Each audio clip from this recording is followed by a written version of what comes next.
When that 911 call comes in, who else is going to go? It has to be one of us.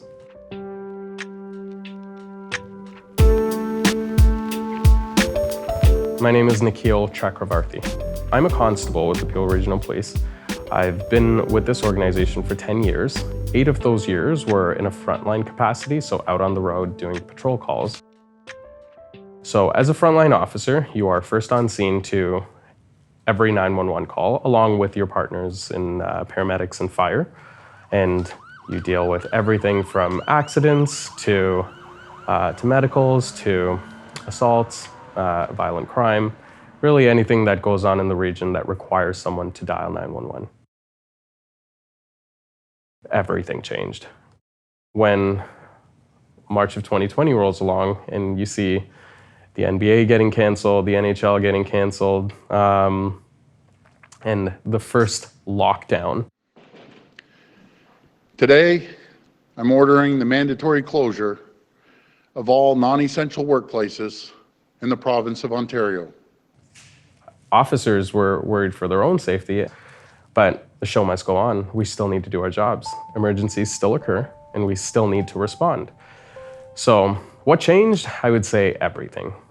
Upon my doctor's recommendation, I will remain in self-isolation for 14 days. I want to be clear, I have no symptoms, and I'm feeling good. And technology allows me to work from home. There was so much uncertainty about how bad this virus is. How does it spread? Is it viral or is it airborne? And as frontline officers, we're out there. I think it depends.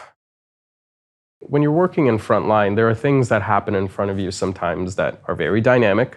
They happen very fast, and you're required to respond immediately.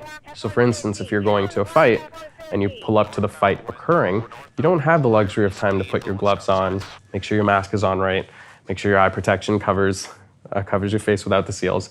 You need to act right away. You don't have the luxury of time to see whether or not, is anyone symptomatic here? You can't maintain your 6 feet. You need to act because that is your job as a frontline officer.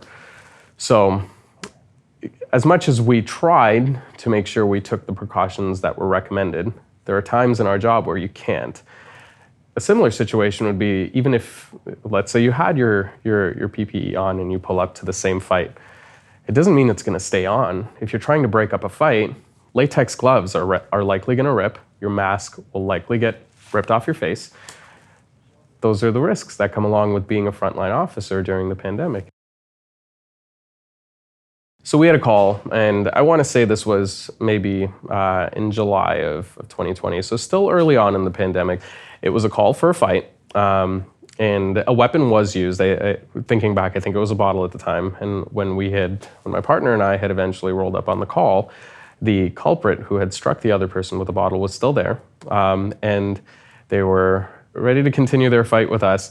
My partner and I tried as best as we could to try and de-escalate and just calm the person down, but he wasn't having any of it. So we ended up having to try and arrest this person. And I remember as soon as we put our hands on him to try to put him in handcuffs, he started yelling that he had COVID. He started spitting at us.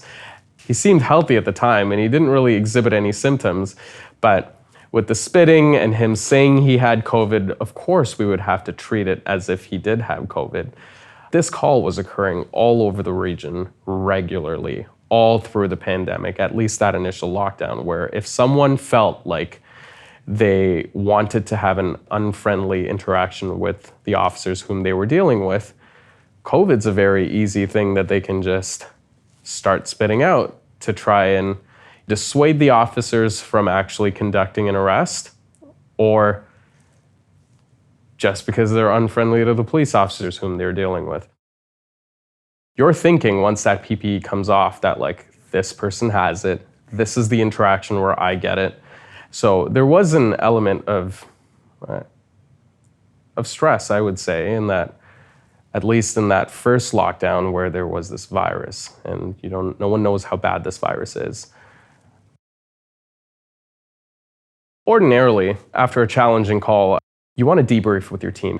Typically, when you see two cruisers pulled up next to each other in a parking lot, that's normally what they're doing, and that they're going over their previous calls and seeing perhaps things they could have done better. That was gone because you're breaching the 6 feet. You're breaching the social distancing recommendations. And it was frustrating, and we shared that frustration. I don't know if anyone really understood the psychological impact that the lockdowns would have, not just on frontline workers, but on the population in general. And all that energy that the community was bottling up, we shared that.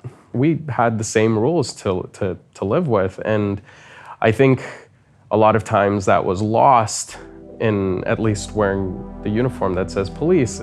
Oftentimes we were mistaken as just the enforcers of the rules, and it was missed that we're part of the community too. Our company's role in protecting us, I think, played a significant impact on how comfortable I felt as a frontline officer, in that when it came to recommendations, as soon as there was a recommendation that you were to wear a mask, the masks were available to us. As soon as there was a recommendation that gloves were necessary, the gloves were available to us.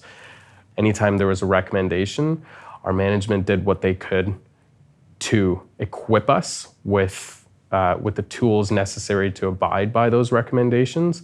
And at no point did I feel like our service abandoned us by any means. I think we were always well taken care of as best as they could.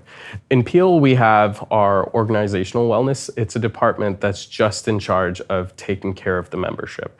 And it's not necessarily just mental health. It's any stressor that you might be dealing with, whether it's on the job or outside of work. We had also had our psychological counseling services extended to our spouses. The stressors that we face are often stressors that we share with our spouses. And to have that extended to them really helped take care of things at home when really it might not necessarily be related to a direct stressor on the job.